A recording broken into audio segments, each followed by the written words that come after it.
Koni Bakri kantongi video skandal pejabat negara pemberian Hasto. KPK geledah rumah Sekjen PDIP. Hasto Kristianto mengaku memiliki informasi dan bukti video skandal penyalahgunaan kekuasaan yang melibatkan petinggi negara dan elit politik tanah air. Sekjen PDI Perjuangan yang ditetapkan sebagai tersangka oleh KPK memastikan video itu bisa menjadi bom waktu.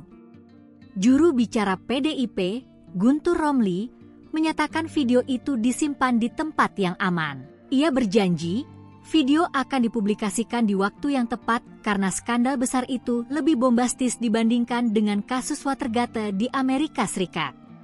Tak lama setelah adanya pernyataan dari Guntur, KPK menggeledah rumah Hasto pada 7 Januari 2025. Penyidik Komisi Pemberantasan Korupsi, KPK, menyita sejumlah barang setelah menggeledah rumah Sekjen PDI Perjuangan, PDIP, Hasto Kristianto di kawasan Bekasi, Jawa Barat.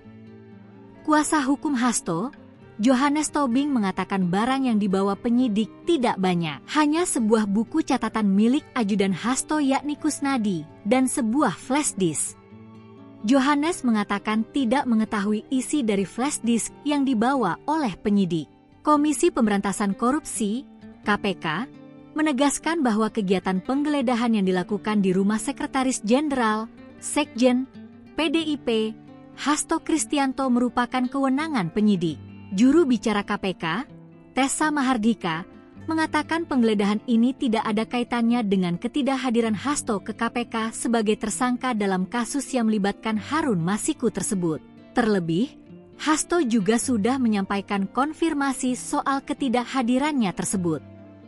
Kegiatan penggeledahan tidak ada kaitan dengan ketidakhadiran saudara HK, Hasto Kristianto, kemarin, tegasnya lagi.